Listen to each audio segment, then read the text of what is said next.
The messaging is something that we're really concerned about too, to make sure that the public knows that the police department isn't targeting young people. That's the message from the top cop for the city of Memphis. She's clearing the air after a YouTube video and a leaked document was released detailing a controversial plan to combat juvenile crime in the city. Hi there. Thanks for tuning in to the third episode of The Rundown. I'm Julia Hardy. As our news station reports, with schools all across Shelby County letting out sometime soon, one community center could become a safe space for juveniles. It's a problem we hear of time and time again. Juveniles being the suspects in crimes all around Shelby County. One of the most recent crimes happened in Cordova. MPD says that 3 teens are accused of stealing a vehicle from a grocery store parking lot.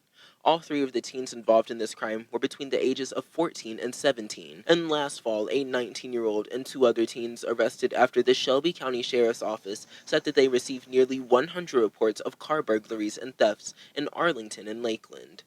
2 weeks ago, the Memphis Police Department released their plans to curb juvenile crime. In a video posted to YouTube, the police department announced a juvenile crime abatement program focusing on preventing crime in the downtown area. When an illegal act is witnessed, officers will professionally encounter the juvenile. The individual will be detained and, if necessary, transported to juvenile court, or a juvenile summons will be issued. The leaked document about this program led to mixed reactions across the county.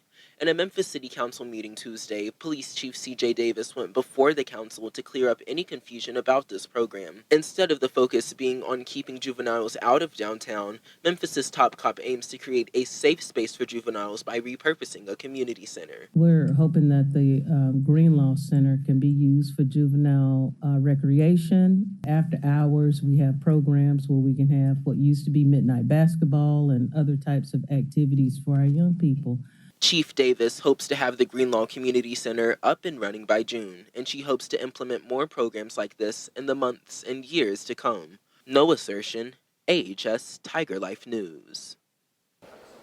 No thanks. According to Tennessee state law, there are 4 juvenile curfew times on Sundays through Thursdays.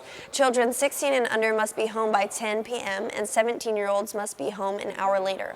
11 p.m. is the curfew for children 16 and under and midnight for 17-year-olds on Fridays and Saturdays.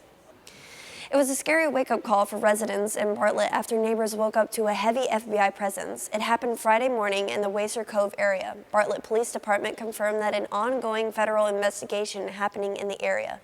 In the video, you can see multiple FBI agents with loaded guns and an armed truck going across one resident's yard.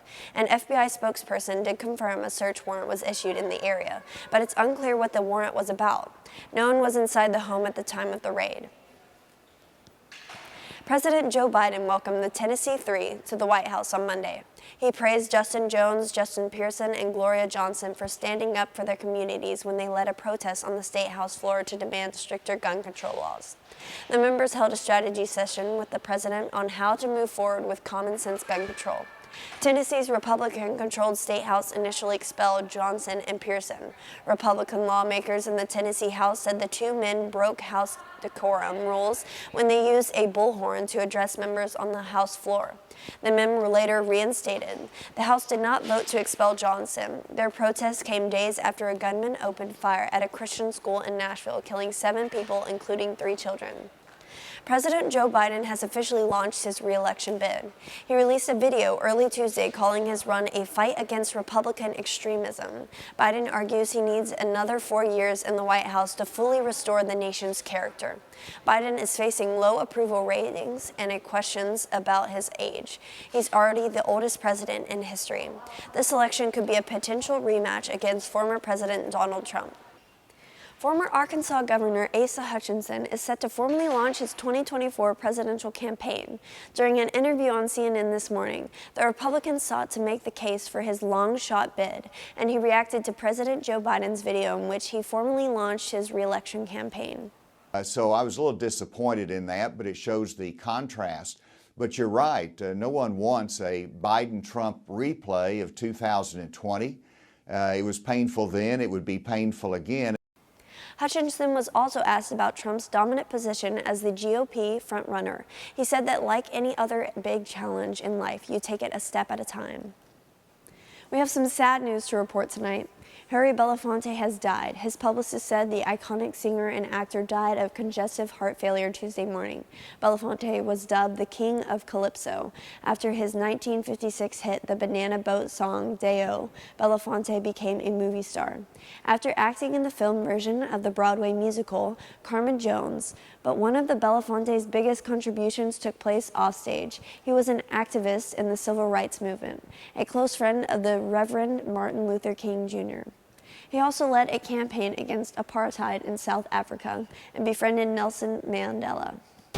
Well, that does it for our third episode of The Rundown. Be sure to check out AHS TigerLife's YouTube channel every day for your rundown on the week's latest news.